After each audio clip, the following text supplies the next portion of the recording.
Coming up this week on the Afro Journal. How does one create a space where, we can have conversations with our African parents? Because I know, like, my parents, that's not something that that wouldn't even be their first thought, It's taken a lot of years to get them to the point where they see it and they, they can acknowledge that this is something, but it took my younger sister having to break down before they could, see that this is actually something affecting her.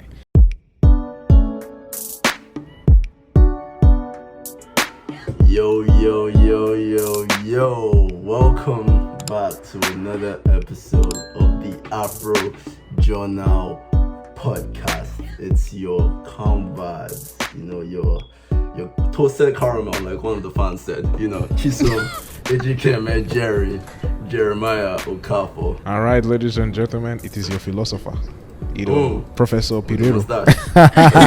Exactly. All I need is the glasses. I'm missing the glasses. Yeah, just missing the glasses. Yeah. But Steph got you. Yeah. It's your boy Peter Kechuki M. Chibuzo Aliego Jr. And it's your Cameroonian donut. We switched it up today. Switched it up for the new year. Bole Akume. Sweet. And as you guys already see, if you're watching on YouTube, you see we have a special guest there. You've seen the topic. This is going to be a very serious topic. We're talking about mental health within the African community. But before we get to that, I'm going to interpret the proverb from last week. And the proverb was, a man who fixes his own spear saves himself from fighting overthrown meat. And this simply is taking responsibility for the outcome of your life. You don't need to fight for, like handouts and all these things if you take responsibility for all your goals and all the things you want to achieve. So I think 2022 is a good year to start doing that, like if you're trying to level up your life, take responsibility and go forth and charge. So this week we have a very special guest and her name is Stephanie Okpara Sule. Thank you so much for joining us. Just give us like an elevator pitch about who you are, what you do, all that good stuff. Again, thank you all for having me. It's like such an honor and one of my favorite topics to talk about. So I appreciate y'all having me. Like Chisom said, my name is Stephanie Okpara Sule. I am an Igbo babe, American born. Yeah, Igbo babe. That's right. But I'm married to someone from Edo State, so I guess we forgive you.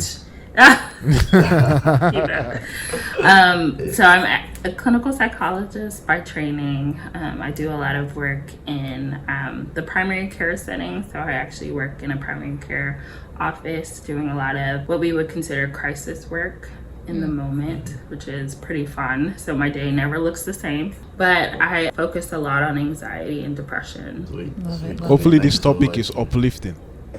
Yeah, of course, always.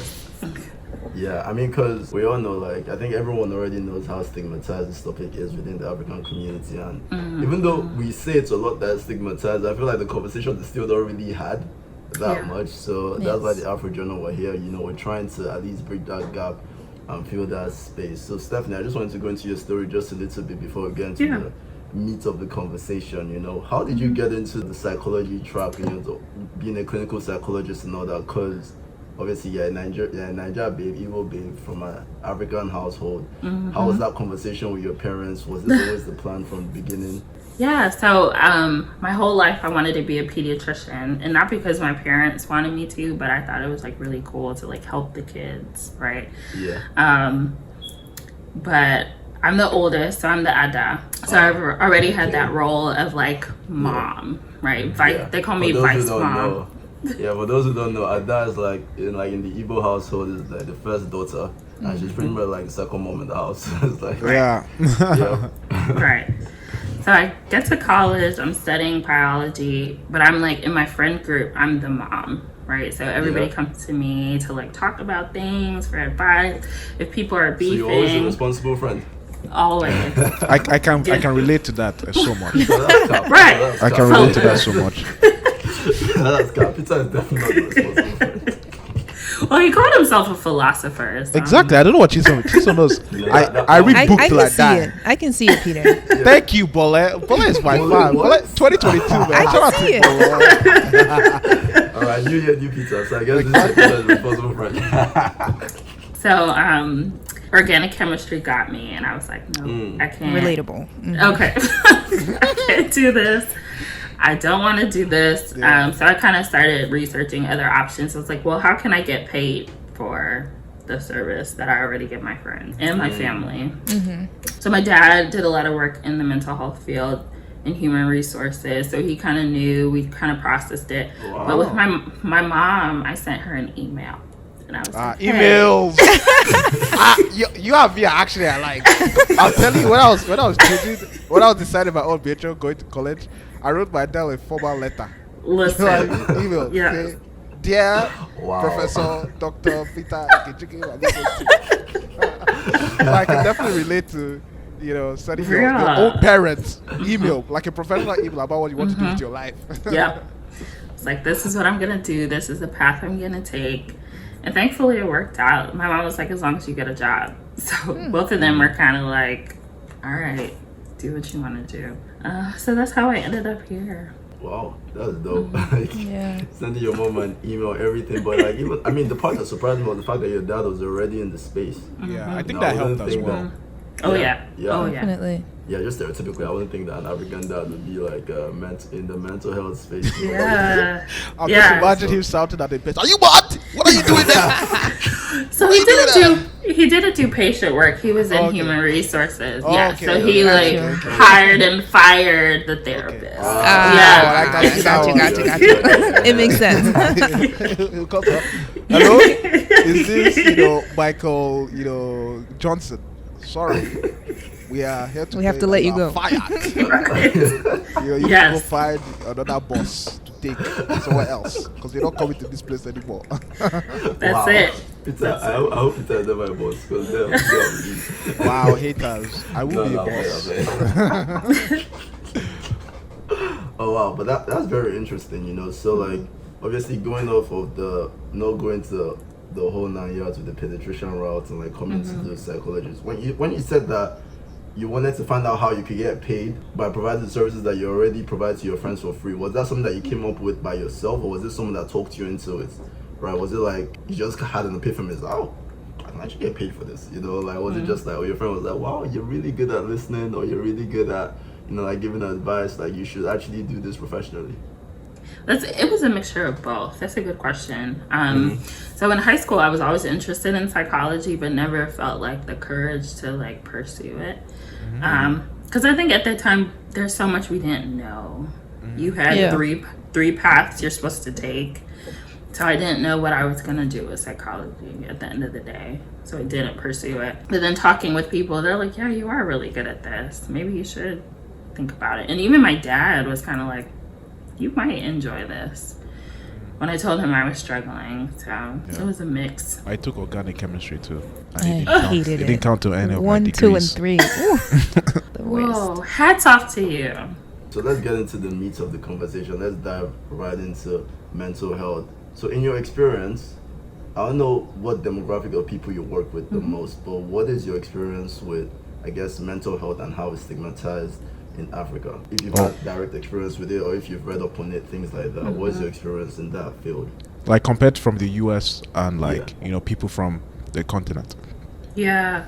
So it's very much stigmatized. I think we're slowly moving to a place where therapy is almost becoming like a cute thing that you do, right? But like still for especially Africans, it's hard for them to even realize like I'm struggling. Yeah.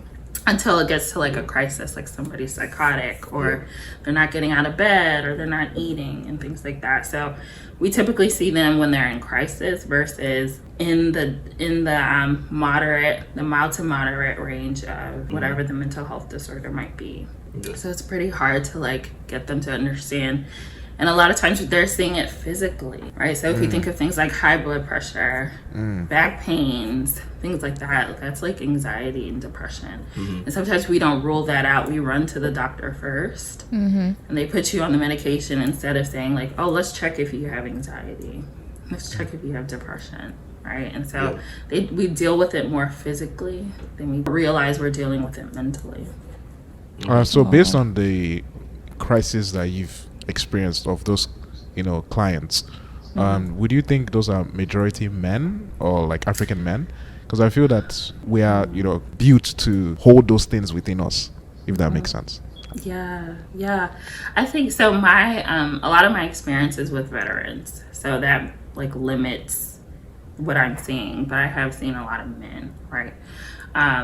It really just depends. I think women are more open to just talking. And not even to a therapist, with friends, and that like helps with so much more versus men who are more willing to like keep it inside. You got to be macho, you got to be strong, right? So you're not sharing it until it gets to a level of like, I'm suicidal or I've had a psychotic break. And so that's what we typically see, especially considering Africans. You know what's funny though, because I was listening to, I guess, another clinical psychologist, Jordan Peterson. I don't know if you're familiar with him. No, I'm not. Basically, he was talking about how depression and anxiety, actually women are more prone to it than men. But then when you look at the research, you know that, or you see that women have more, I guess, resources or help when it comes to that line of things. And I was trying to read up on like stats about depression and anxiety within the African context, and it looks like it actually affects women more from the research that I did. Like about 100 million people in Africa suffer from depression, right? But then 66% of those people are actually women, right? So I feel like in the African context, just because we're not necessarily as advanced as the West, it's still like women still suffer from it a little bit more. The way I would interpret that fact is based on the African men don't even discuss those kind of topics. They're not even willing to admit those that they have a crisis or they have a problem. They don't even know. Or they don't even know. So I think that stat can go both ways. Yep. That's actually a very good point. So I guess that from your experience, how can someone that is suffering from some mental health, because I think we're mostly focused on depression and anxiety in this conversation, I would say, because there's obviously different types of mental health, but I guess with Steph's expertise is mostly depression and anxiety, right? So how can someone spot when they're actually depressed? Because I think, like for me, I've never like had a phase in my life where I'm like, oh, I'm depressed. Same here too. I can say I'm sad, I'm worried, I'm not sure what to do, but how can I know, okay, like this is getting to the point that is not normal, so this might actually be depression? That's a great question, and I think I love what you pointed out. Is like sometimes we experience sadness, right? And so we don't want to stigmatize that, or we don't want to pathologize that as like this is depression. The main thing that we want to keep in mind is functioning. So is that impacting your functioning? Are you so sad that you're not willing to go outside? Are you so sad that you can't get up for work?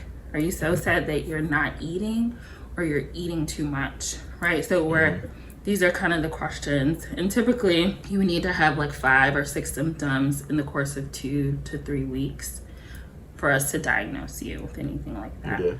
So the main thing is like functioning. Is your functioning being impacted by your mood? The biggest thing for men especially is that it's irritability. It's not always sadness. And some people will say, oh, well, I'm not sad, but they're very irritable, more than normal. I could definitely see that. Like just getting annoyed over the simplest things. Like, I could definitely see that. To the point where it's impacting your relationships. Right, and like you even wanting to go and socialize with other people. So that's like the main thing. What's going on with your functioning? How long has it been going on? And that's typically what we would ask the first time that we see you. Okay, and so what you said was pretty much for men irritability, and the main thing is function. So if it's affecting your day-to-day activities, if it's affecting your work, you don't want to go out anymore. So those are telltale signs that you might actually be going through this. Right. So just bringing it back to the African context, right? I don't know from your experience, what has that conversation looked like with, like, obviously your parents being in the mental health field and all that? Do you have any friends, or have you personally gone through like that conversation with your parents? Like, okay, mommy, daddy, I think I'm depressed, or I think you are depressed, or I think you're anxious, like go and seek help. How is that like conversation, and like how is that disconnect? Because I feel like with generations it's different, because we like to spiritualize things a lot back home. So how's that conversation gone in your experience? I just think, like, based on like different generations, like our parents' generation and our generation, or our grandparents' generation, like I'm sure there are different steps of analyzing or like strategies to get those questions or answers from them. Right. Great question. I think my parents are pretty good at like, okay, you're going to therapy. That's cool. Where they kind of are iffy is medication. So I had a sibling who had like clinical depression for a while, and my mom was so like, medication, like, isn't there something else? Like, this is just an attack, right? Because we're Christian. This is, it was just, medication was just not it for them. So just kind of having that conversation of like, with the depression that they were experiencing, medication and therapy were like the best course of action. And so over time, they were able to get to a place where they didn't need the medication anymore. But at the time, they really needed that medication. So when depression is severe, like, medication is often necessary. But that was just a point where my mom was like, ugh, I don't like this. I don't feel good about it. And some people are just kind of like, well, what do they have to be depressed about? That's like a lot of the questions I hear. Like, your life is good. You didn't come here. You didn't come and struggle. Like, you have everything. Like, what do you have to be depressed about? And that's like a terrible question to ask, because some of it can be chemical, right? And so we don't choose to be depressed. I guess, like, following from that, how does one create a space where, we can have conversations with our African parents? Because I know, like, my parents, that's not something that that wouldn't even be their first thought, It's taken a lot of years to get them to the point where they see it and they, like, they can acknowledge that this is something. But it took my younger sister having to break down before they could, see that this is actually something affecting her. So how do we bring people together to, acknowledge that this is actually something that's very important? Yeah, I think especially in African cultures, community is big, right? And so can we leverage our community? Can we gather the people who are mental health professionals? I haven't found many, but there are a few of us that are out out there, right? And having these conversations. So even this podcast too, like sharing that with them and being okay with talking through it. I think the biggest thing for me was like showing them compassion. Because a lot of them came over here and they had a hustle. Like, you don't have time to think about, well, I'm anxious, I don't want to go to work. Like, you came and you hustle. So they don't have the mindset of like, oh wow, maybe me yelling at my kids is not me being angry, it's me being afraid about something. Like, they're not there yet. So showing that kind of compassion and understanding, and being willing to have those conversations. Yeah, I want to dive deep into that statement you just made about creating a community. I think the African community is a beautiful thing, but I don't know about our openness to mental health. I don't know how you can break those barriers, especially with our leaders being of a certain age group that are very iffy with those kind of topics, with those kind of problems, and they don't know how to handle it, or they are completely against it, or they, like you said, they will just use religion as a face to cover up the struggles. So, like, are there other options except for like creating that community? Because of the African community, I'm sure everyone knows it's not the most, I won't say it's not open, but it's not the most open to certain type of things, if that makes sense. Yeah, that's a good question. And I even think talking about stress, because where I get a lot of like invitation is like, can you talk to us about stress? Because stress doesn't feel like mental health, right? It feels like a day-to-day type of thing. Like, let's talk about stress. Let's talk about how you handle stress. Or, hey, let's do something relaxing together, you and I. It's not even really touching on mental health. It's helpful for mental health, but we're not really talking about depression, right? Let's do something relaxing. Look at how nice this feels. I think also using their methods, those WhatsApp videos and WhatsApp groups, like blasting them with like little videos and tidbits. And I'm all about sending my parents like research and like, hey, look at this, or look at how interesting this is. And even using Bible verses and how people in the Bible were like depressed and suicidal. Like, how are we different, you know? So it really takes like awareness of the culture to begin to have these like gentle conversations with them. Yeah. But it can be difficult. That's actually very beautiful, like what you just said, because I feel like I've actually never even thought about it from that perspective. You know, it's just kind of like, it's almost like you're having the same conversation, but in a way that they can assimilate it properly. You know, like when you talk about using the Bible, I'm just like, whoa.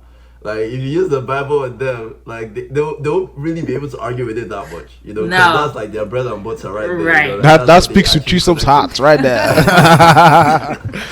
That actually connects to them, you know? So they're not going to be like, oh, like, you're just saying rubbish. It literally is not the Bible. You know? So actually, because I feel like the way we have the conversation a lot of the times is expecting our parents to all of a sudden change their mentality that they've had for over 50 years in like 2 minutes, in the 2-minute conversation. Yeah. You know, like, just be realistic. That's not gonna happen. I'm only 24 years old. Like, I find out, like, even when I'm wrong about things, like, you convincing me that I'm wrong is already hard enough. Now, imagine when I'm like 60. Like, bro. And obviously, they always use the excuse that, oh, you know, I've lived more than you.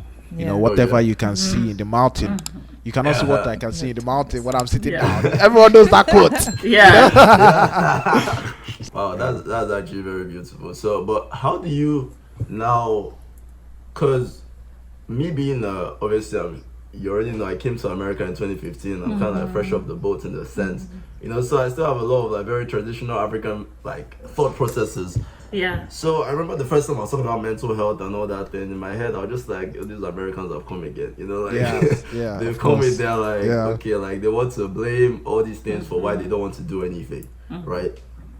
How do you actually identify that, like, when someone thinks this is a mental health issue, but it really isn't? I don't know if you've had experience with that, because obviously, like, nowadays we're more like obviously pro seek help, pro get help, pro. But how do you know when, like, bro, like, you just need to pick yourself up and just go and get your work done? You know, like, it's not really like how do you know that, and how do you now have that conversation in a way that is still loving, right? Because that's a very dangerous conversation to have, right? Because if you're wrong, it can actually affect the person's life in a crazy way. Yeah. You know, so how do you do that? So a lot of times in therapy, after meeting with someone, I'll be like, wow, they're so stuck. Like, there's no desire to like change. There's no desire to like go deeper into what we're talking about. They're just stuck. Yeah. Everything you say is like, nope, well, I can't do this because blah, blah, blah. Yeah. Yep. Right. And so kind of just like telling them, apparently this might not be the best time for us to work on this, right? Apparently there are some other issues involved. So I kind of just bring it to their attention, like, we're not just here to chat. We need to be working towards something. And right now it does not feel like we're working towards anything.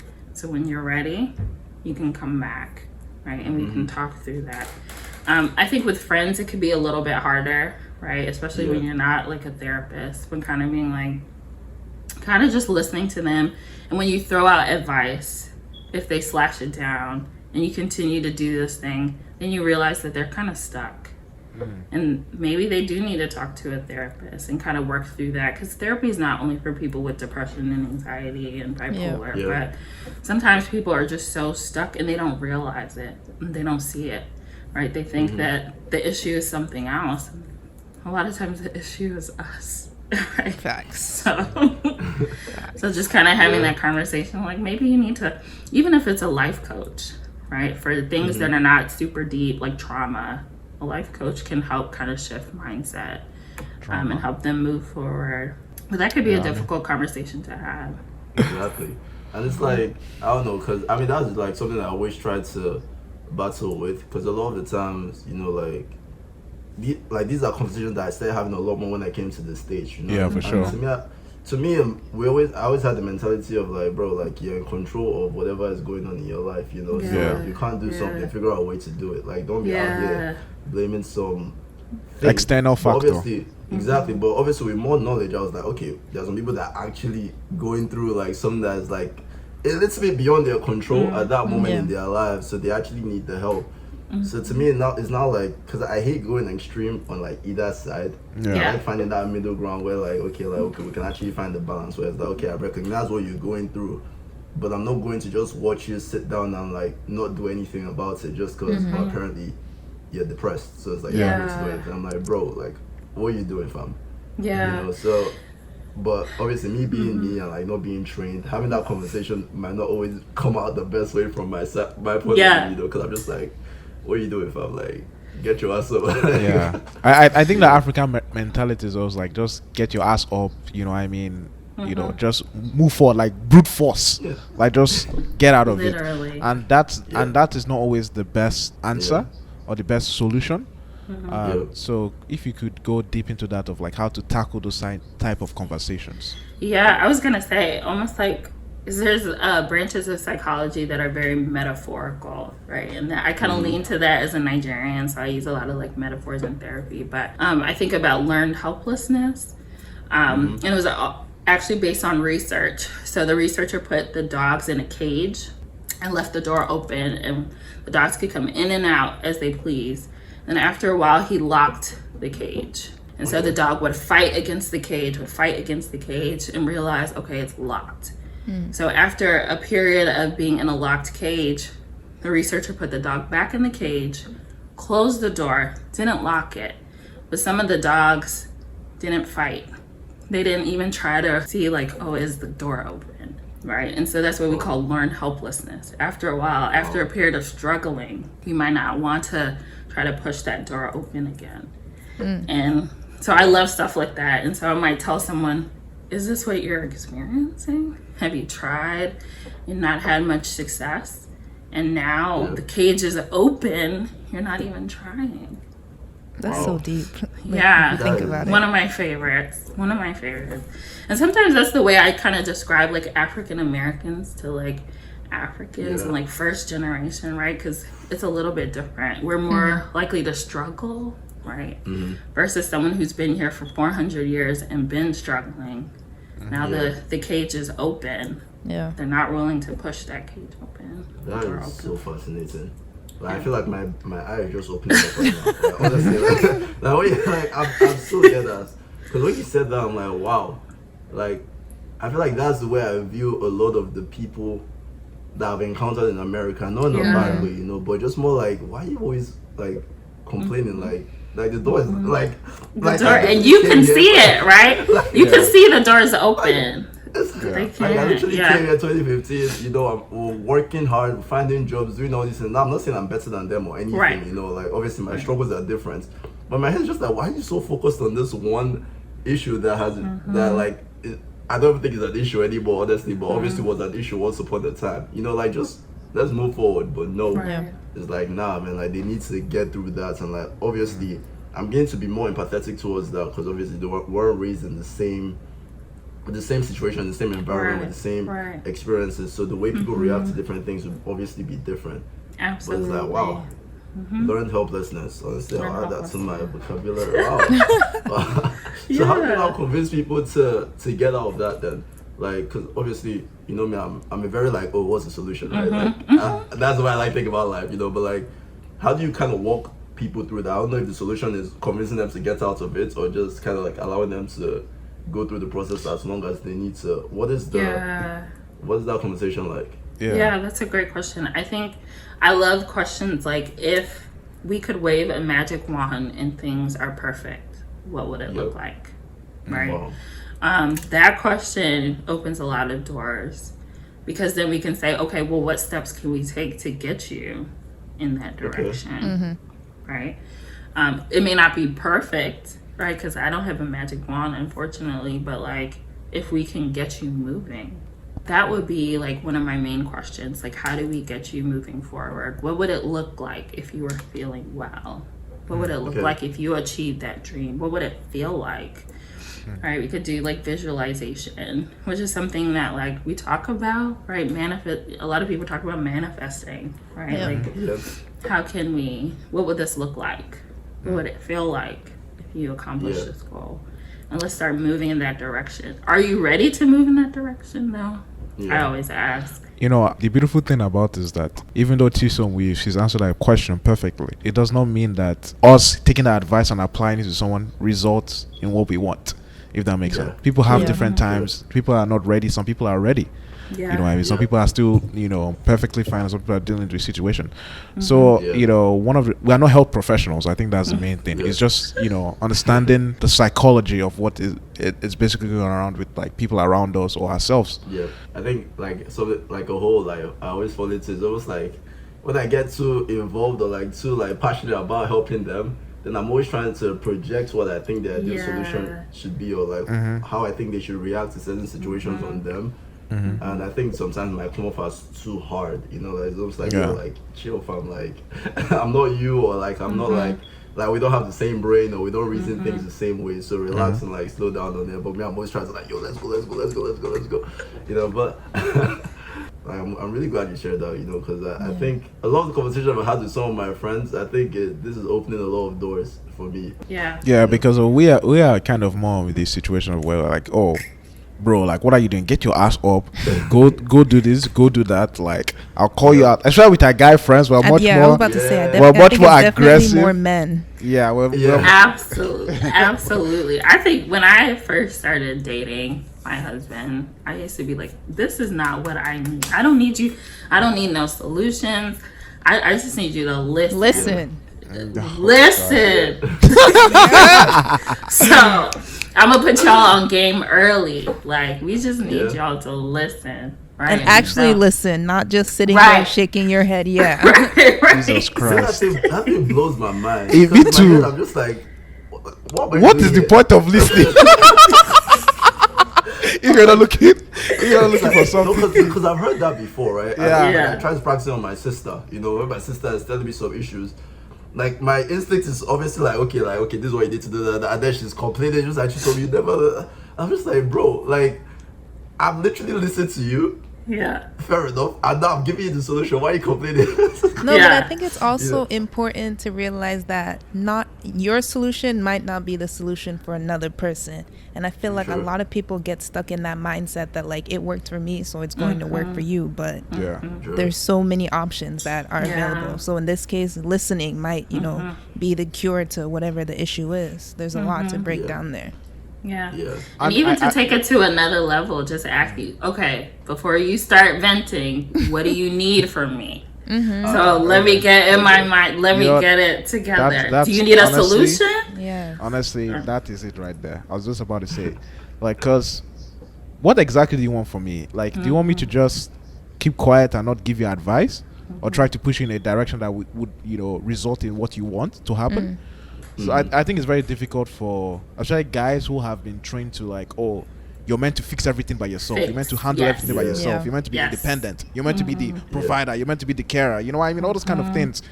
It's very hard for us not to like, or if you have a problem, not to try to find a solution to solve those kind of issues and just sit down and mesmerize about the problem.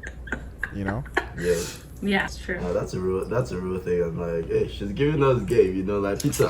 Listen. When you're ready, to find out I bet, listen, I'll try to do the same thing too, because I know it's definitely caused a few arguments in like with my relationship with my sister and like my female friends, they're just like, bro, like you're too much. You're too much. I'm like, fair enough.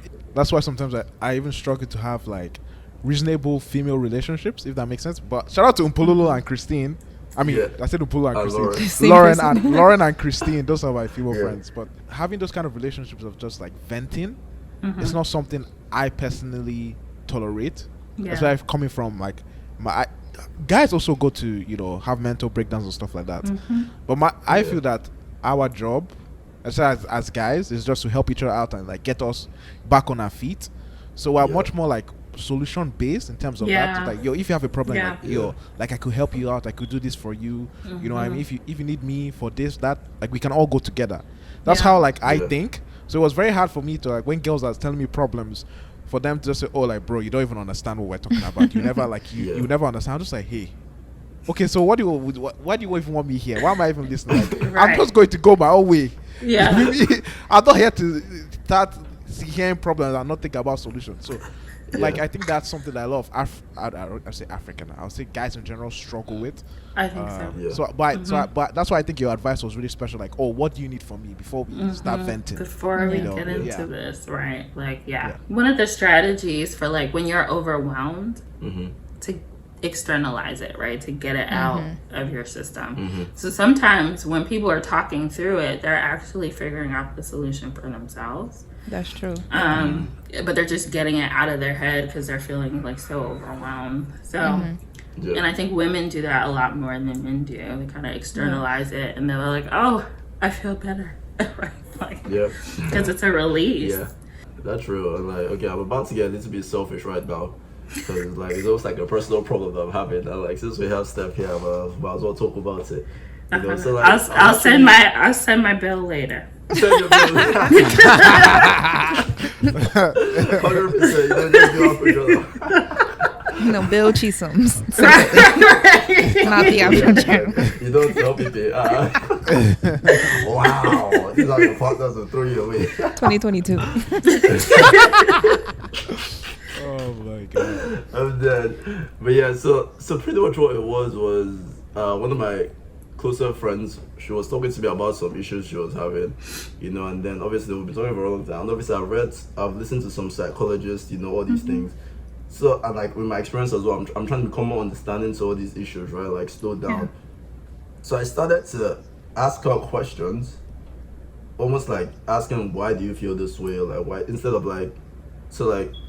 just like sitting down and listening and like because I've listened for a while now, I'm just like, okay, like why do you think this is the case, or why do you think you can't do this? Because the problem was, oh, she can't do something right now, and I'm like, okay, why can't you do it? Okay, is that true? Is that? And then those kind of questions began to piss her off, right? And then like we got into like this low-key argument, and what she said to me that triggered me was, well, like when I tell you things, I just want you to say okay, and then we can move on. And I'm like, I mean, my response to that was like, first of all, like, if you're looking for a guy that'll tell you okay and move on, like, especially if I think you're going down the wrong road, like, I'm not that guy for you. You know, like, I'm always going to be the one to keep it 100 with you. And if that's not good enough for you, it is what it is. And that obviously made us have this whole, like, argument and fight, like, low-key beef. You know, like, so in my head, I'm like, okay, Steph, what do you think about that response? Right, and like, what do you think a better way to approach that situation was? Because honestly, it caused like a huge fight. Like, it wasn't fun. Chisholm was being toxic. Wow. Ooh, that is a difficult one. I think in the moment, I'm not sure what you could have done differently. Maybe you could have asked like, okay, what do you want from me?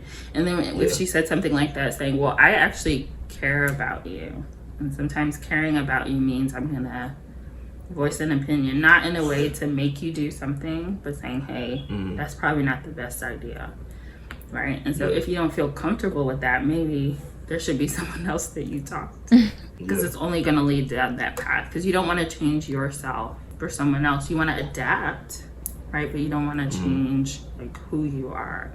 So if you don't feel comfortable saying okay, or just listening, just letting her know that up front before the conversation even starts, because clearly she was already like activated having that conversation with you. Wow, I never thought of that. Just saying that, oh, I'm not that person. Yeah, listen, that's actually a big deal. I'm not that person for you, anyone.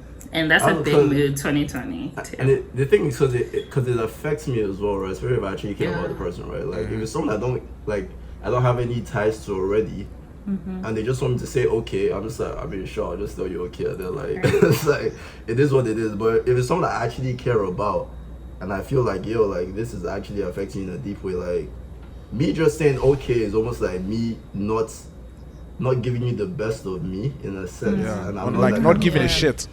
Yeah, exactly. Like it's almost like I don't care about what you say. Just like, okay, I mean, okay, wow. You know, it's like that'll be all I'll say. Wow, okay, Wow. crazy. All right. It's like, to me, it's like, why are you talking to me about that? You know, and in a sense, is I understand the level of, okay, don't always give me a solution.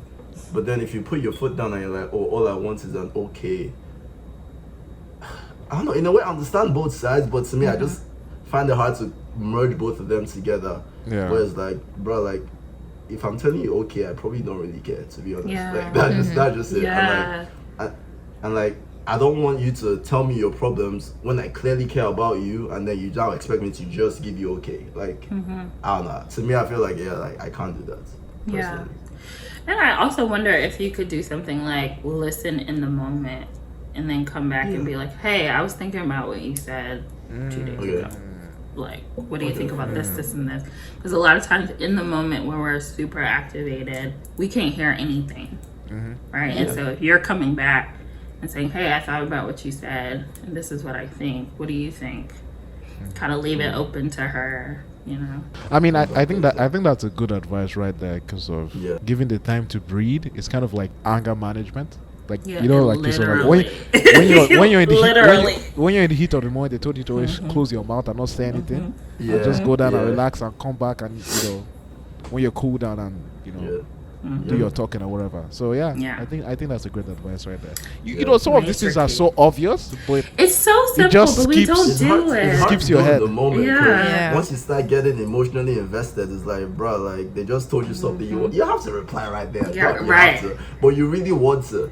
Right, Yeah. it's like, bro, like, I mean, I like to think of myself like a calm, level-headed guy. You know, like I'm always like thinking about the most logical way to treat this situation, even if it's an emotional situation. I feel like my logic can get me out, because I know, okay, now's not the time to do that. You know, like relax, fam, like just calm. But then the moment like you're getting heated and you're getting like emotionally invested and all that, like. The logic is there at the back of your head, but just like it just goes out the window completely. Yes. It's like, nah, man. I have to let you know. But Yeah. okay. So in terms of like deconstructing mental health, right? Like in different scenarios, how do you kind of use this to your advantage, right? Like especially in like things like work, because I know like clinical psychologists, they help people with like being able to become more assertive, being able to become more like outspoken, being able to kind of like stand up for themselves more. Especially, I mean, this is me from listening to Jordan Peterson, right? Like if you don't know him, you can like look into him later, but like he helps especially women that are more agreeable, put their foot down to like actually ask for a raise at work, you know, like ask for, I guess, better from their partners, you know, things like that. How has your experience been with that, and like what are techniques you would give for people, especially within the African community, you know, because it's also the same as like being able to talk to your parents, you know, like being able to be like not just because we have this respect thing in the African hierarchy. Community. So so like when an elder tells you something, you almost want to like, alright, okay, that's an elder, let me just, you know, like go in my shell. Chiso definitely knows. Chiso definitely knows. I'm a huge anti, you know, elder authority. This thing. I don't accept that nonsense, because I personally believe it. That is one of the reasons why we're messed up in our country. But it is what it is. Yeah, but the funny thing is that I feel like even though I'm low-key that I'm not anti-elders, but I'm also like I feel like I can stand up for myself. I low-key see myself at work being almost, should I say, shy? Like it's almost submissive in a way to be like, yo, like bro, like you want to ask for this, just freaking ask for it. You know, like like just go forth and do it. But then I'm like, okay, like I was able to talk to my teachers because I know these guys are like authorities that are trying to oppress me. But at work, they are not necessarily authorities trying to oppress me. But I still don't really find myself standing up for myself all the way. So how do you, I don't know if you've dealt with patients like that, and like what is your advice with like things in that realm? Yeah, that's a great question. My favorite work to do, honestly, because I think probably like being raised Nigerian, you know, and kind of having to unlearn some of these messages, which is exactly where I would go. Like where did you learn that you couldn't ask for this? All right, and typically I'll get a story from when I was 5 and I asked my mom for this thing and she told me to sit down and shut up because I'm a kid, right? And like that mentality has followed that person. So they don't ask for what they need. They're not willing to exert themselves before this person who has authority berates me, right? And so sometimes it's just a mentality of, I got this message, I didn't realize how it affected me, men, but it's affecting me now.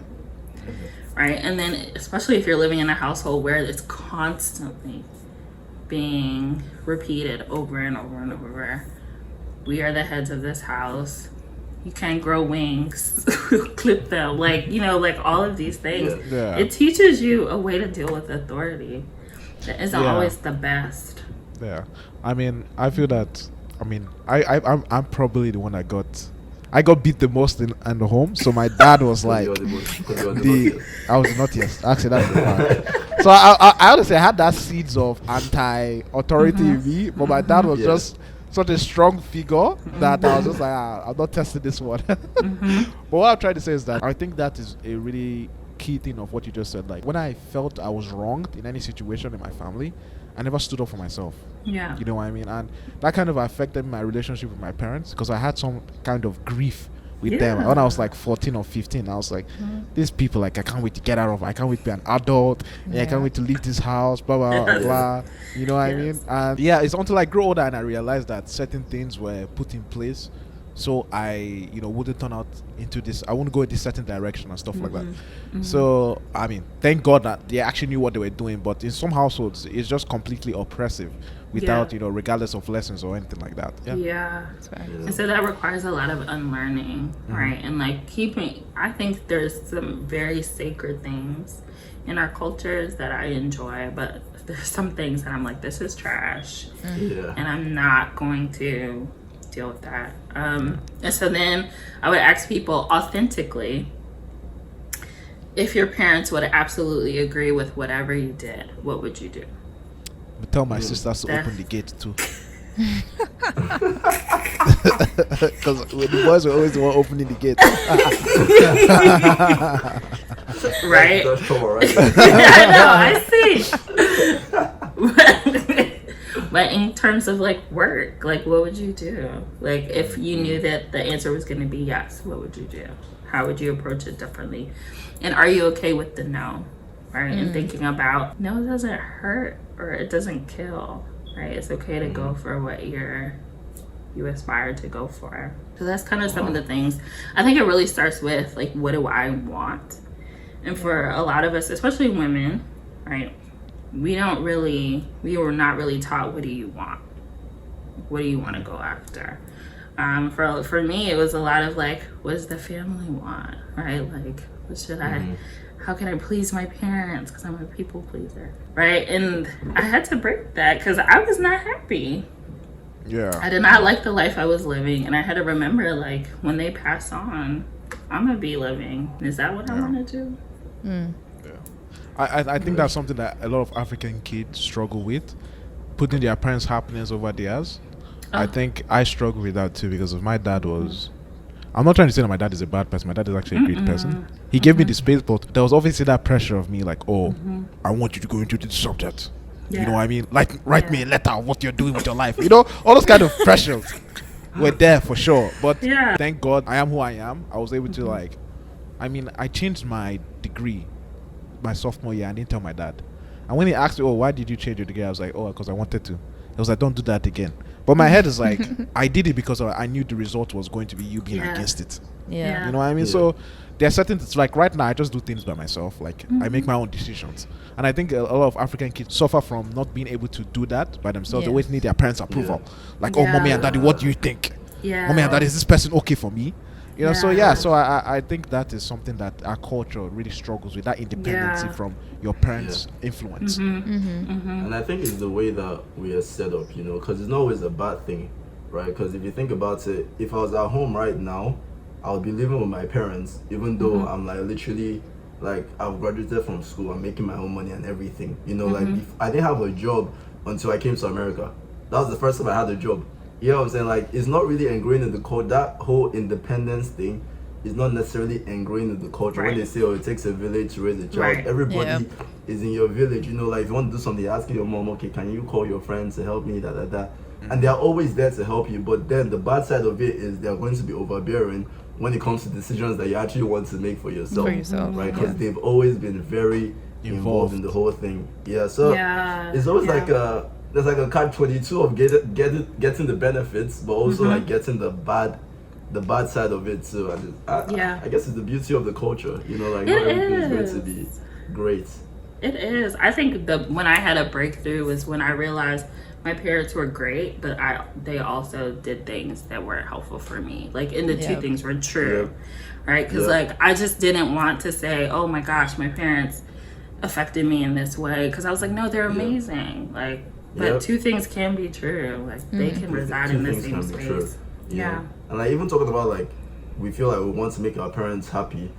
Sometimes it's almost like you feel indebted to them because you know that they low-key did the same thing for you. Yeah. You know, it's like they low-key like sacrificed a lot to make you happier and to make you have a good life. And but the thing is their opinion on what a good life looks like that they really try to push on you, and they're not looking now makes you resentful towards them because they're like, oh, like, I'm always trying to live up to your expectations. I know. It's like something that started off good now becomes bad, and it's and that's where that's where we need like healthcare professionals like you, and you know, like people that can like, you know, you can have like family therapy and all these things, you know, like I know like before I get married for sure I'm 100% doing marriage counseling. I 100% recommend. Like that was probably one of the best things that I did.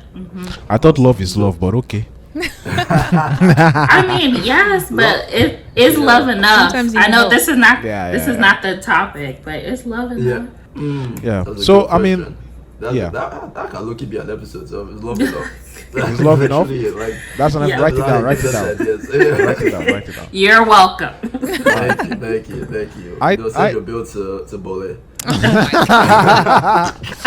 Okay, so don't worry, Bole. Free for you. Free. Thank you. You're welcome.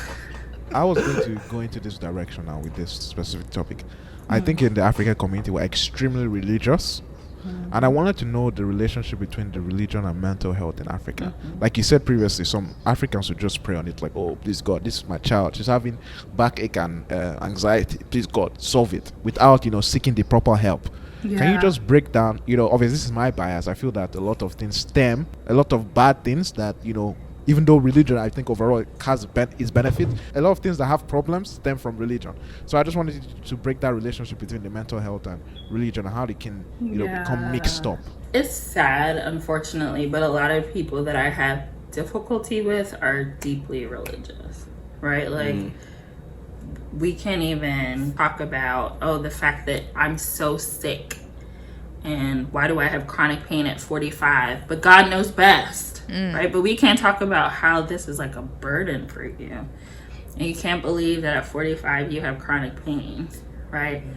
And so these are the kinds of things that I hear, and I'm like, wow, like when did that happen? Like when did that shift happen? When did we get so locked in that we couldn't even say, oh, I'm hurting, all right? Because God knows best. I shouldn't complain. Which is, I mean, that's the thing I hate the most. Because it means you don't have faith, right? Like, yes. I don't Yeah. have faith in God, right? I shouldn't be seeing you. I'm not crazy. Even though I can't get out of bed and I don't want to eat, I'm fine, right? And so it's just like, it's hard to tease those things apart.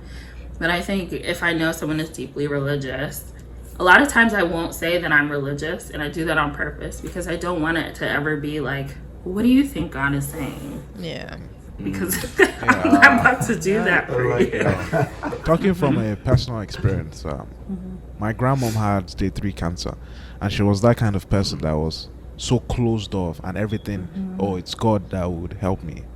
You know, so I kind of relate to that. That's one of the reasons why I wanted to bring up that specific relationship, because I feel it's such a strong, it has such a strong hold on them that they're unable to open their eyes and see what is going on around them, you know, what the issues like. If you can just let go of that and help yourself, like take care of yourself first before, you know, seeking, you know, go you know, so it's a really special topic for me. I understand. I think it is. There's that like Bible verse that says faith without works is dead, right? And so like it's my favorite thing to throw out there. Like you have faith, but you're not working, right? And you wouldn't sit in your house and say, well, money is gonna come to me. You would go out and work, right? And so why is this any different? Yeah. And I just point out those people in the Bible who are like suicidal or depressed or psychotic. It was there before, right? And now we have those resources. Right. So why don't we use the resources that we have? That's deep. That's deep because, like, I mean, even Peter, like, talking about your grandma, like, even my grandma was low-key the same, you know, like, I mean, she didn't have cancer, but, like, in the midst of COVID, this woman is 82 years old. You know, it's like still going out, going to church, doing all that. I'm just like, like, what you, like, you're old, you know, it's like what is this? And it just becomes, and like being strong-willed and strong-minded is most of the time is a good thing, but then sometimes it can now come back and bite you in the ass because you know you stop listening to reason sometimes, you know, and it's like you're already stuck in your ways. Just like some things you can prevent, but then like you don't even know how to now present it to someone in a way that's already stuck in their ways to actually especially someone of authority that has lived their life, has advised you, that have guided you so much. It's very hard to like say that like, oh, like stop, what you're doing is extremely wrong. It's very difficult, you know. I was just thinking, it's like if my dad was in that kind of situation, how will I handle it? It'd be very difficult for me to open my mouth and say, oh daddy, what you're doing is completely wrong. You know what I mean? It's like it's a weird feeling. It is. It's weird, and it's scary too because you're like, they're not going to listen to me. You know? But I think that's something that we ourselves can also like keep in mind, you know, for when we become parents as well. You know, like when we start having our own families. That way, like our children are able to come to us, and like when they feel like we're going the wrong road, we're open enough to know that okay, we have to use wisdom when talking to our kids, but also we're able to discern when what they are saying is actually right. So like I need to be humble to listen to my child sometimes too. And I think that's something that we can take into like parenting our kids, because we're lucky or like we're 24, 23, you know, and above. So we're the next generation of parents pretty much. Chisom has a baby girl coming soon, so it's okay. In the future, amen. Not right now. I can't afford the baby right now, please. Oh, we get the wife first, and then we get the baby. We'll do it that way. All right. So, Steph, I don't know, just kind of like trying to bring everything together. Is there any, should I say, question that you wish we asked you, or is there any advice that you want to leave us with? I think these were really good questions. I think typically where I start with people and where I always want to reiterate at the end is self-care. And like it's like a buzzword now, like self-care. Let's go get massages and get your nails done. It means so many things, vacation. you know, it's very vague. Right, very vague, right? And so like self-care is just nurturing yourself, and that looks differently for everyone, right? And so always asking yourself, what do I need? And that's a huge question, especially if you lived in a household where you haven't always been able to like, request your needs or advocate for yourself. But if you start doing that with yourself, that's when you begin to grow that muscle of like, okay, I'm going to ask for what I need, right? Yeah, I just wanted to say, but how would you differentiate from what you need and what you want? That's I think that's a very difficult task. That's where a lot of African parents struggle with that, because what they categorize as need is completely different from what we categorize as needs. So usually I start with the basics, like the bare minimum, which is like sleeping, eating, right? Like, what do I need right now? What is my body telling me? So doing a lot of internal work, like how am I feeling? What's going on in my body right now? Do I need a stretch? That's self-care. As little as that, right? Do I need to sleep? Do I need a workout? Do I need to like rest from working out today? Right? Like those are like the basic things. So not talking about wants, not talking about the bag that I want, right? But talking about like, what does my body need? Do I even want to answer this phone call? Because I'm an introvert. So like, I'll see somebody, and if I have a reaction, then I'll text them and be like, I will call you later, right? Because that means that like my body is not interested. African parents will be like, my friend, answer that phone. Facts. What are you doing? My mom has gone off on me for not answering calls. Answer that phone. What are you doing? Are you scared? How can you be scared to talk to someone? Listen. And how do you even say, oh my gosh, you caused me anxiety? Yeah. You don't. Honestly, look, I actually feel that because I used to have a lot of anxiety answering the phone. and I don't anymore. But I remember like growing up, I was like scared to like talk to someone on the phone. And my dad would scream at me like, "How can you be scared?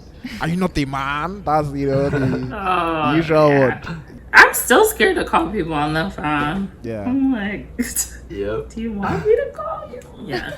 So, understood. But yeah, just taking care of yourself is important. So, those So, basic Bole, real needs. quick, do you have any like self-care routines? Because honestly, me, I'm the worst at. Let me say I'm the worst at self-care. I think my I'm self-care the is very worst. simple. Like as long as I have food to eat, I have food to eat, and like maybe I have a bed. every once in a while I can go and play football. Then I think that's my self-care. Yeah. But Bole, do you have like a self-care routine? A skin, like you said, a self-care routine? No, self-care routine. Self-care routine. I mean, I think it definitely varies. Like sometimes, I'll go to the gym just because I need that like solace. Like I need to be with myself, or like I'll do laundry. Like sometimes just sitting and folding clothes just like helps clear my mind. Damn. Yeah. Yeah. Really? Real. Yeah. Bole, man, I wish you were in my house to do that self-care. Yo, that's funny. I've never imagined laundry or self-care in my life. Yeah. Actually, Now that you mentioned that, I just remember this because I was trying to make okra soup the other day, right? And for those that don't know, it's like a traditional West African soup or stew, whatever you want to call it, right? And so I was YouTubing how to make it, all that stuff. And then the lady in the video was like, she was obviously explaining how to make it, the steps, you cut your okra, you cut your tomato, all that. And then she got to the onions part and she was like, she got to the okra part and she was like, she likes to cut the okra by hand. And for her it's very therapeutic. Yeah. And that thing just literally lightened my head up because I was just like, bro, like I would never in 1,000 years, think that cutting okra would be a therapeutic It's act. the littlest things that make such It a really big impact. is. It really is. It's dishes Wow. for me. Like just like the water. Wow. Even thinking about it, I'm like, I'm at peace. honestly, I don't. I think it's cool for you to find something therapeutic. Like I don't feel that I have something therapeutic. You know what I mean? Actually, I think my therapy is much more of like physical activities, like playing soccer, going outside, feeling the sun, because that reminds me of my childhood memory of what I love doing the most. Yeah. I don't have that now, which is sad, but it's okay. Peter, you need to get one, man. Come on, 2022. Play more football. Buy me a Tesla car, then I'll go. That's Peter's therapy right there. Best in Tesla stock. I see. Oh god. Oh wow, but Steph, thank you so much. Thank you so you. much. I feel like this conversation was very enlightening, and Yes, honestly, I'm going to definitely. watch this back so I can just get those gems again. Because I feel like I need to apply a lot of these things in my own life personally. But we're gonna go into a game. Because we like to play games, and I guess just to get some excitement going. And the game is simple. We're going to ask each other riddles, African riddles, and then we're going to try and guess what the answer is. So, me, Peter, and Bole, we have riddles. So, we're going to ask you. And I kind of then have two. Ask ourselves as well. I kind of have two, but I'll give the professional one and the one I made up. The one you made up. Yes. I made up both. Let me say I made up both of mine, but mine was from like back in the days, like in childhood times, or just memories, riddles that I remember that we used to ask ourselves. Oh, I Okay. did So, not make Peter, up right. Oh gosh. Yeah, I bet. Peter, you want to go first? Yeah, I'll go with the professional one first. It keeps let's on. hear it. All right, so this is the riddle. It keeps on setting off, but it never arrives. What is it? It It keeps keeps on setting. It keeps on setting off, but it never arrives. I feel like An I read alarm- this an somewhere. Is it alarm? tomorrow? Huh? Is it tomorrow? No, Tomorrow. I mean tomorrow arrives. An alarm? No, but like tomorrow becomes today, right? Wednesday I'll do it tomorrow. And then I mean when you can tomorrow do it that comes, way. it's actually I'm today. just going off with the answer. Wait, so it keeps on setting, but Setting it off? never arrives? It keeps on setting off, but it never arrives. Wait, does setting off mean like pushing it back? Setting off but never arrives. It is the. Can I just give you guys the answer? Yeah, give us Yeah, that. just give us give that. It's the sun. Oh, But It keeps on setting off, but it never arrives. I was gonna say the sun, but I'm like, it arrives. Like, it's So like, doesn't it? I feel like How can the Yeah. sun like, arrive?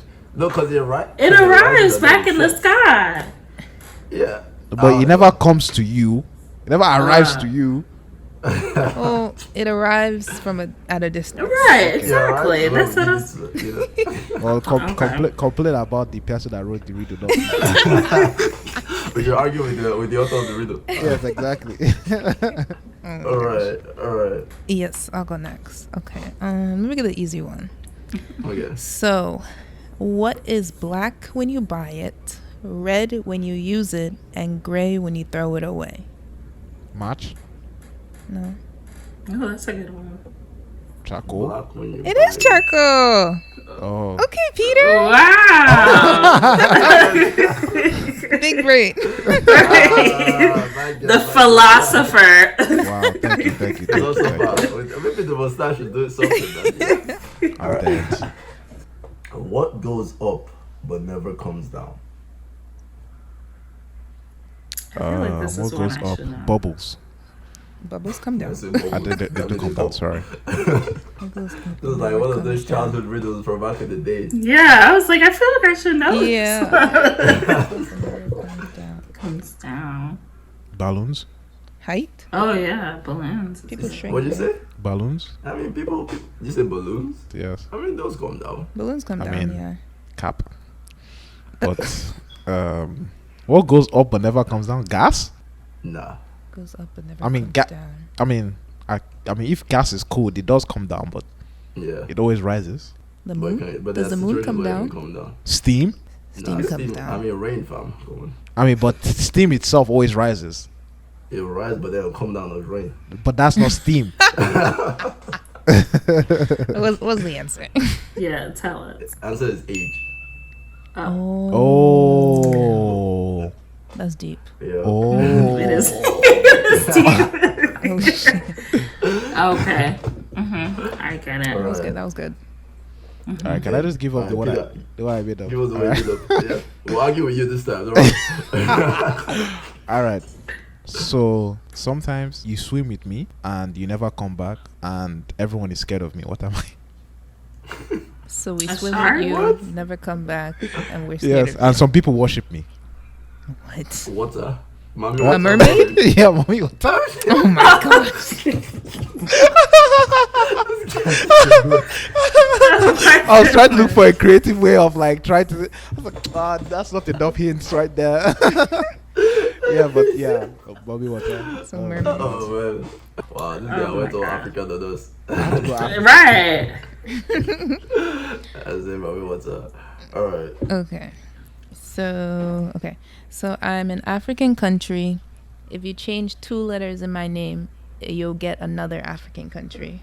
Which country am I, and what is the country that? What's the other You country? become- Yeah. Wait, what? Nah. 2 letters in my name. Yes. Change 2 letters in my name and I'm another African country. Yes. Niger, Togo? Nigeria. Is it Togo? No. I think you changed, right? Benin? Mm-mm. Wait. Cause Togo. Congo? Nope. No. Cameroon? I want to say it's like Yeah. Gambia. Just Gambia. Wait. Yeah, it's one of those. Libya or Wait, Liberia? Gam- Gambia. Liberia. Liberia? Yeah. Oh, Liberia to Nigeria. Mm-hmm. honestly, man, I have a big brain. You guys give me some credit, man. I was like, it's one of those. but Steph was onto something. That Yeah, showed, you like, were. Gambia. I was like Zambia. I was like, that's good too. Gambia, Namibia. I was like, one of these. Yeah. Yeah. Right? Oh yeah, that was good. That's good. All right. Okay, so the last one. This one is also one of my childhood riddles. You know, what is the most dangerous city in the world? Hell. Hmm? Hell? I don't know. Is hell a city? Hell. Honestly, I'm No, capping no, right now. I'm capping right now. The most Yeah, I dangerous was city in like- the world. The most dangerous city. Dangerous city Your in the mind. world. Jesus. That's the same answer as hell. But there was Those are the that- same categories. But, Like, I mean, I can give I'll you give you- statistics. I can Is give it you actually a statistics. city? I'll give you a hint. It has the Okay. word city at the end. New York City. Dangerous city? Sin City. It has a- Sin Sin City. Nah, not Sin City. Where? Oh, Can I just? Is it not like a place in Honduras? Cincinnati. I mean, Honduras, yes, you're going to the actual facts, but like, What? Honduras is also a country. I say city in Honduras. I don't know which It one. has the word city in it. Not Sin City, though. Isn't Sin City, where's Sin City? I think Sin City is just it's a a game. nickname. Yeah, Chisholm is in a game. Oh, okay. Because I don't know why I'm looking remembering a show called Sin City. I think it's in South Africa or something. No, it's a game. But It's a game. don't know. Honestly, I don't know. I'll just give you the answer. The answer is electricity. Oh, Wait, what was the question? Oh my gosh. What You're is the the razzest. dangerous ci- You are the razzest Oh man. my god. You are the Oh razzest my. man I know. Honestly, that That was so cringe. wow. You really said electricity. Wow. Wow. Yeah. Oh man, the haters will hate. Wow. Honestly, that was my You thought you favorite did something with childhood that. video. I really did something there. You know, the people that appreciate these will appreciate it. You know. Wow. Oh wow! But honestly, that was fun. Thank you so much for indulging in us, Steph. You know, these are the kind of rubbish games we like to play sometimes. Oh wow! Okay, Steph. So, how can people get in touch with you? Like, if people are trying to hit you up, how can they find you? Where can they find you? They can find me on Instagram at the Thought Filled Couch. Okay. Link in where I description. do- Yes. Yeah, We'll definitely where put it I there. talk about mental health stuff and post mental health stuff. Sweet. Awesome. Alrighty. Guys, you heard it here, you know. Steph drops a lot of gems, and you can see we learned a lot today from today's episode. So definitely apply it to your lives, you know, see it. Hit her up, you know, let her know what your thought process are, let her know what you thought about the episode. Let us know as well in the comments below. Talk about all the struggles that you face, especially within the African community, because I think this is one of the conversations, but we still need to have many more conversations because it looks different for everyone, right? Yeah. So guys, like, share, subscribe, tell your parents that you might need therapy, and tell them to subscribe to the African They Journal might as need well. therapy. Real. They might. Real. Real one. Subscribe to the Afro Journal podcast. We always have the good vibes and the good information coming through to you guys. Before we go out, Steph is going to leave us with a proverb for next time. Alright, so my proverb is, if you must chop frog, chop big one. I like that. I like that. Come through next week for the interpretation. If you must chop frog, chop the big one. I like that one. I like that one. Alright guys, it's your calm vibe, you know, your toasted caramel. You know, even now you're, you know, I mean, can we call this episode Loki Therapy? You know, I've been to therapy now, you know, so I'm your green flag. Chisholm, AJ, Jeremiah, Okafo. And it is your philosopher, Professor Peter Ikechuki M. Chibuzaliego Jr. And it's your Cameroonian queen, Cameroonian donuts. Bole tasty benakume. And I'm Stephanie Okpara, Sule, psychologist. Hey! Energy. And we out, guys. Alright, peace, guys. Thank you. Bye.